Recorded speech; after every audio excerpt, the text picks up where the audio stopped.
Cuisine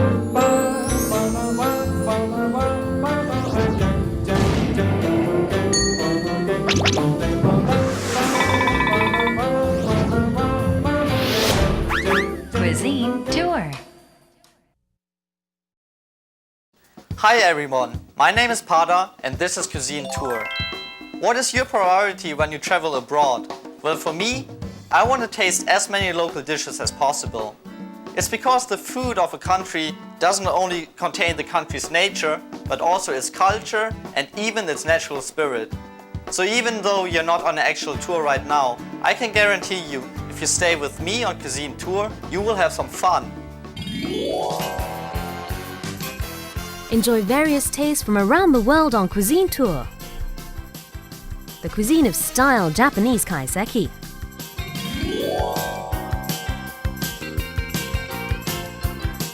The simple dishes of the grasslands of Mongolia.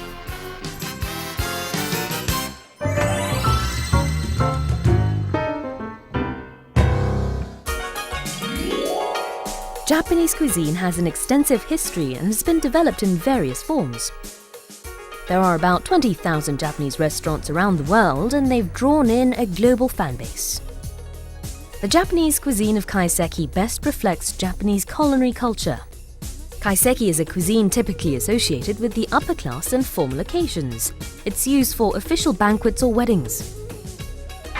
카이세키라는요, 한마디로 말하면 이 술을 즐기며 음식을 할 수 있습니다. 그다음에 특히 이런 거 연회석에 많이 사용하는데요. Kaiseki is similar to Western-style full-course meals. Starting with the appetizers, the zensai, it ends with the dessert, mizumono. It's one dish per course. 이 젠사라는 게 맨 앞에 나오는 요리 때문에 그 입맛을 일단 돋구는 재료, 그런 요리법을 사용해서 흔히들 많이 하고요. Ground citron is sprinkled onto the salmon eggs. The citron adds a scent and eliminates the fishy smell of salmon. The sesame bean curd is topped with a sauce, wasabi and salt-pickled cherry blossoms.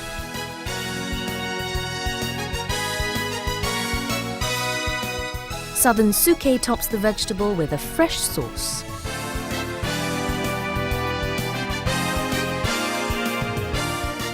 Zensai stimulates the tongue, making sure it enjoys the rest of the meal.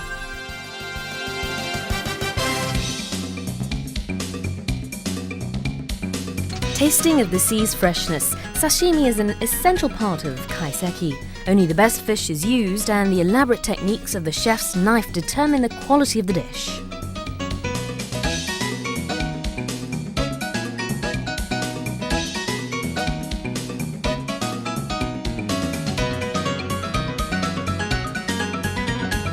Sprouts neutralize poison, and nothing tops sashimi with sprouts and wasabi.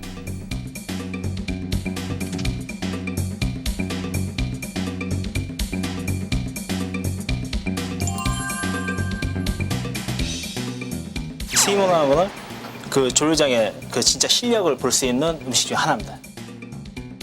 So how can these suimono tell you how good a chef is?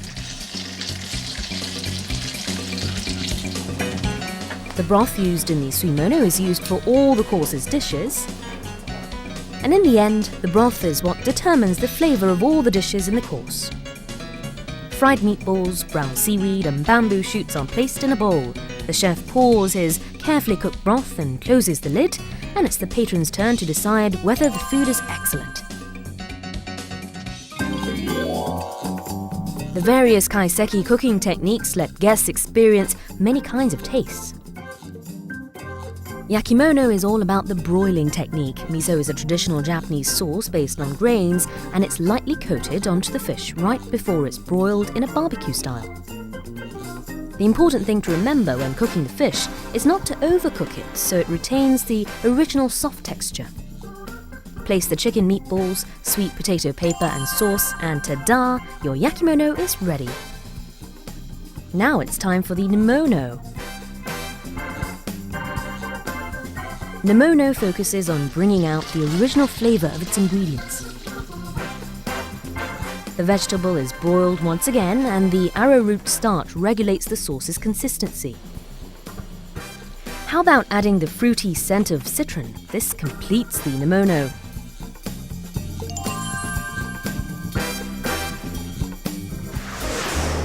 You can also taste an array of fried delicacies with kaiseki.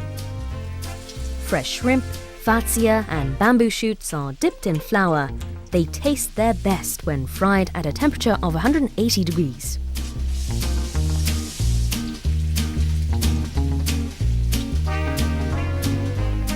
The shrimp and vegetables have transformed into something delicious in the boiling pot of oil.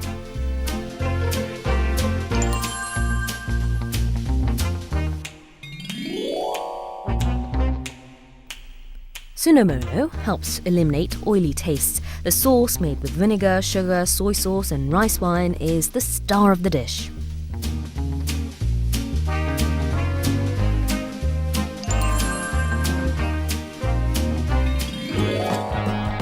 Mizumono is the equivalent of a Western dessert. Sherbet served with the latest cooking techniques and modern styles that completes the kaiseki course. All kaiseki ingredients are seasonal. In this sense, kaiseki combines taste and nutrition. Kaiseki is especially great in the spring. This is because there are many kinds of nutritious vegetables containing the freshness of the season. The fish that's used in kaiseki is carefully selected based on season, region and freshness. You can sense the chef's efforts to maintain the original flavour of each ingredient used. But even the best quality fish won't achieve its potential without the right knife.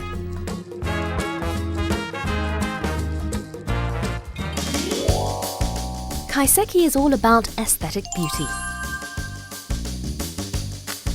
Tastes, colours and shapes come together in perfect harmony.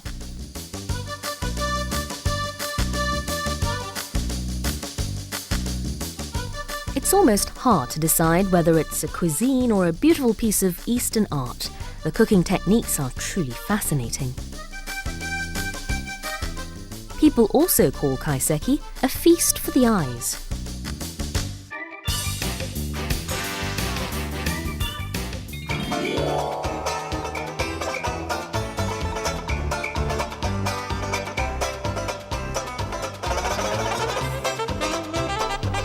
Kaiseki embodies the tradition and culture of Japan. It's a cuisine that provides both the mouth and eyes with an unforgettable feast. Mongolia is located in the northern region of the plateau of Central Asia and is the highest country in the world. The descendants of Genghis Khan, Mongolians are a nomad nation raising livestock. The diet of the Mongolians is based on dairy and meat products. There's a wide variety of dairy products based on horse or sheep's milk. Mongolians eat a lot of meat. The fat from this helps them get through the cold winter.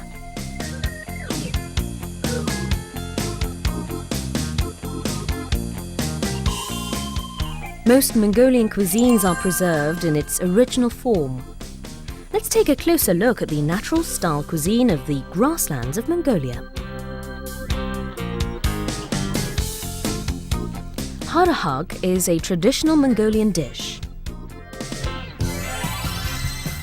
To make harahag, you need to select a sheep or goat freely grazing the fields. Livestock is very precious, so harahag is only served to the most special of guests.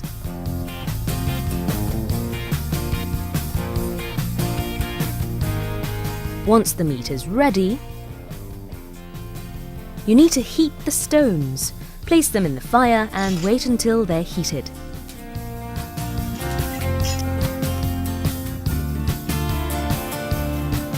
When the stones are warm, place them with the lamb and various vegetables in a steamer and cook for about an hour.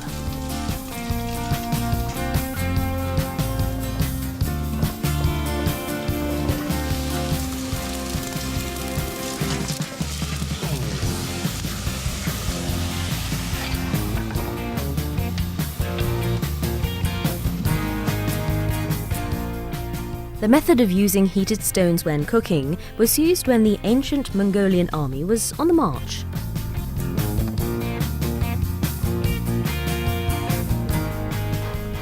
After 1 hour, the delicious-looking harahag is ready. It's fascinating to see meat cooked without any exterior heat. The harahage is cooked with the heat of the stones, which takes away the smell and gives it a simple taste. No spices are used, and the rich taste of the lamb meat is enhanced.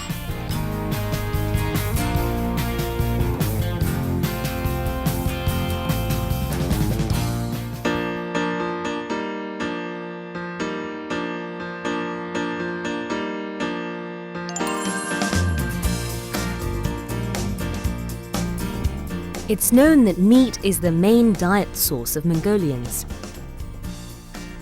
However, breakfast and lunch consist of tea and flour-based foods, and dinner includes meats, noodles and rice. Let's take a look at Mongolian dishes made with flour. Gorul teshul is a Mongolian-style noodle. The dough is made flat and thin and cut in appropriate sizes. When the water's boiling, put in the lamb, various vegetables and noodles seasoned with salt and pepper.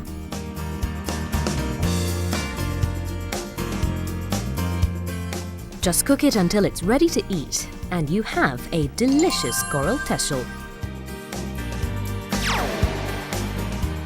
Hoshora is a Mongolian-style snack. Meat and vegetables are chopped. These are going to be placed in a thin flour wrap, so they need to be cut in small pieces. The ingredients are placed in a bowl, seasoned with salt and pepper, and mixed until ready. When making the thin flour wrap for hoshora, first make the dough long and cut it in appropriate sizes. The cut dough is flattened and made into round shapes. Place the mix of lamb meat and vegetables inside the flour wrap and close it. Make the dumpling flat so the ingredients inside are cooked well. Cook until the outside is a light brown color and taste the crispy outside and savory inside of hoshora.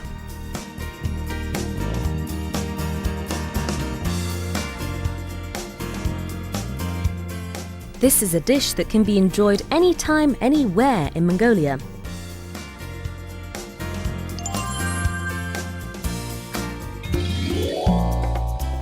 Gambil is a Mongolian-style bread.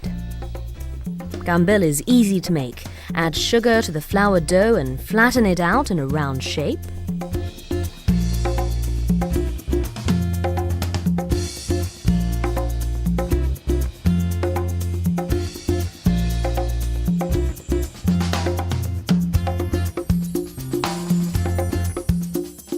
The gambil is complete when it's cooked until the crust is light brown in a frying pan.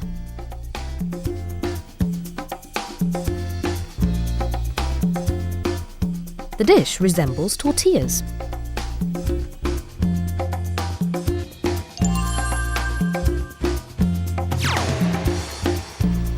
To make sute chai, take white milk and boil it in an iron pot before adding tea leaves. In the dry climate of Mongolia, people drink it instead of water. To make sute chai, place tea leaves in boiling water and season it with salt. Pour in milk and stir.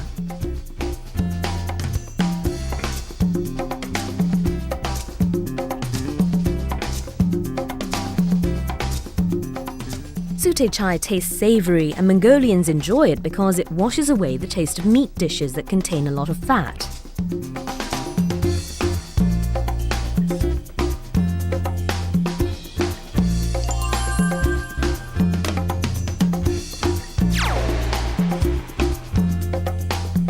The nomadic life is simple. Mongolian cuisine reflects the rustic simplicity of its nation.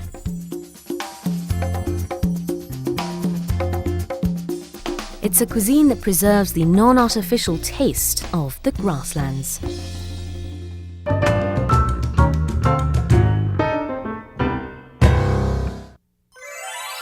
They say that eating well can prevent many illnesses and allows you to live a long and healthy life. Well, what is a healthy life? It's all about your eating habits and to watch out what you're actually eating every day. What is today's healthy ingredient? The first hint is the top 10 foods for your health. Well, basically, in the year 2002, Time magazine said that this ingredient is one of the top 10 healthiest foods in the world. Do you know what it is? The second hint is allicin. Well, allicin kind of sounds familiar, but what it is, I don't really know. I think it's a substance in our ingredient, but not very helpful, right? Let's have a look at the third one. This one is really, really easy. Scares away vampires. Now you should know what it is, right? It's really easy now. Our ingredient of today is garlic.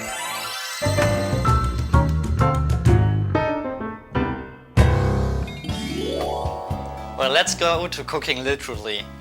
We are going to have a full garlic-based dish for you today. The appetizer, the main dish, and even the dessert will be all garlic-based. To start off with our garlic soup today, we're gonna start with the water and the garlic and the beef and the vegetable cubes. Because it's gonna take some time till the garlic is ready, I'm gonna do it first. So just take some water and put it in the pot.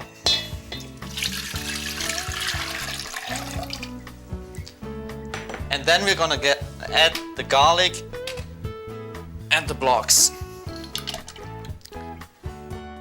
Just go easy with the crust, take it off. First of all, we're gonna add the olive oil, and then we put the sliced bread in it. So just have a look at our bread, it's really crispy brown. So I'm gonna open it up, and now we have to mash the garlic. So first of all, I take the garlic out of this soup. So we're mashing our garlic and we put it back into the soup.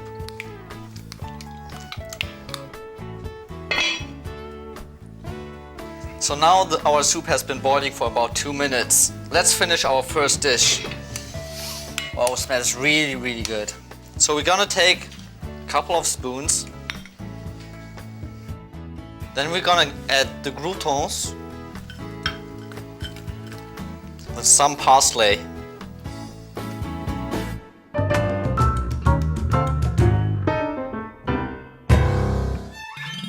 We will be doing our main dish for today. It's gonna be an Italian spaghetti dish. It's called aglio ed olio. Well, let me introduce the ingredients we're gonna use first. Again, we're gonna use some garlic. It has a very distinctive smell. But you definitely need it if you want to cook an Italian dish, right? The other ingredients are, we have some red pepper, we will use olive oil again, and some salt. And we're gonna add some parsley to it. So let's start off with the noodles. When we boil them, make sure you have plenty of water in your pot. But first of all, you have to add some salt. So we add the salt, and then we put the noodles in.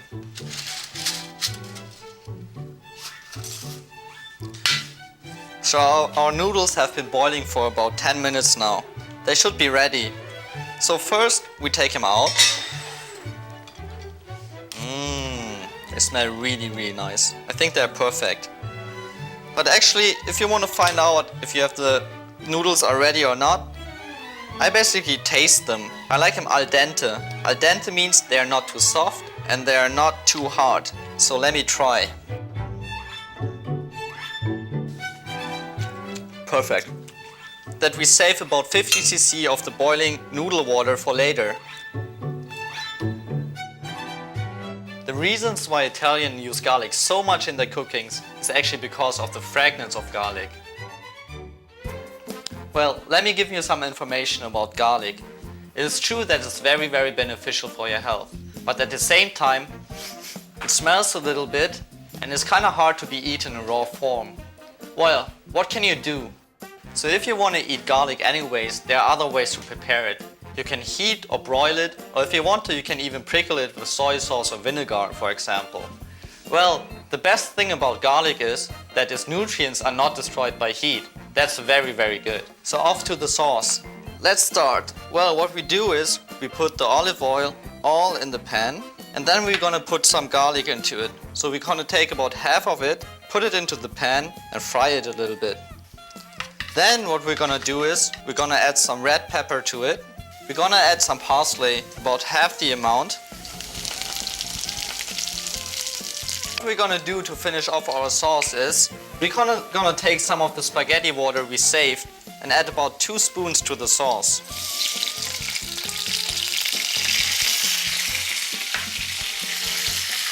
This is giving it a very, very distinctive and special taste.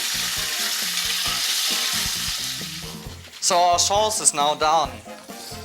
Really, really delicious. So to finish our dish off, we're gonna add a little bit of our spaghetti.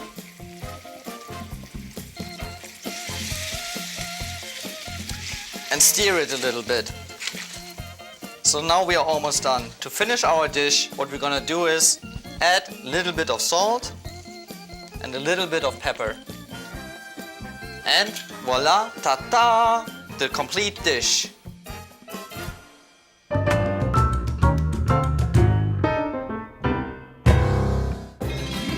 So the ingredients we need for garlic honey tea are, of course, garlic and some honey. What we're gonna do first is we're gonna put the garlic into the steamer.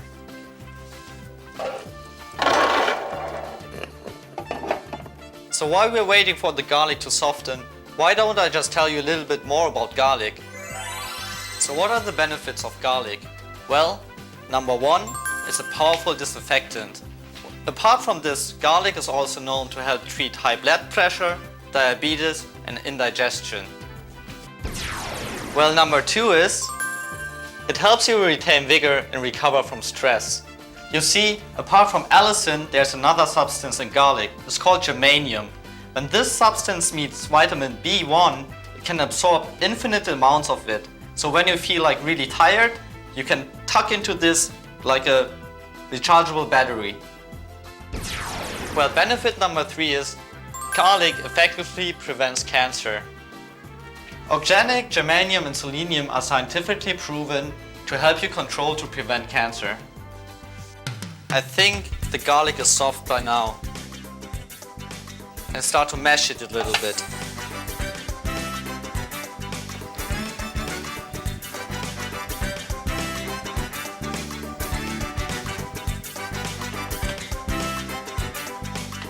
For our garlic and honey paste, we're gonna heat it up a little bit. So while heating it up, make sure the heat is really right. It shouldn't be too hot. And we stir it a little bit until it gets a little bit thicker. So after heating up our garlic honey sauce, what I'm gonna do is I'm gonna put it into a jar. Next is we're gonna put this into a fridge for about 3 days. We prepared already some tea for you. So this one has been in our fridge for about 3 days.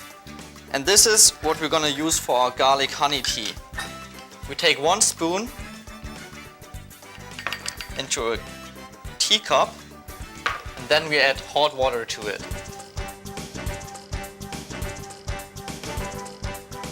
Garlic honey tea.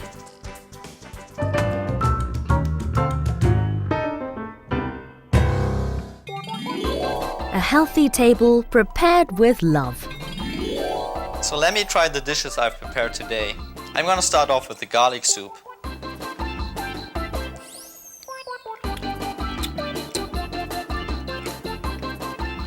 Wow, I can feel the benefits of garlic right away. I feel kind of strong and really, really healthy. Whew. Let's have a try at the spaghetti. This really reminds me of the times when I was a student in Italy. I had so much fun, and eating this, oh, all the memories are coming back. This one is really, really good. So what about the tea for dessert?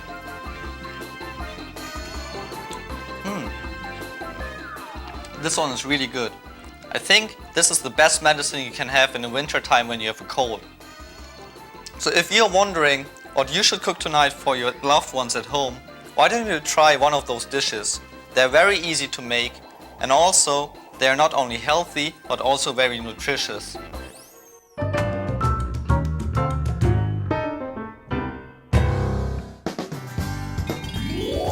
Well, that's it for this week's cuisine tour. I hope you had as much fun as me preparing those dishes. If you're wondering what you want to prepare for your loved ones tonight, why don't you try out some of the dishes we prepared together today?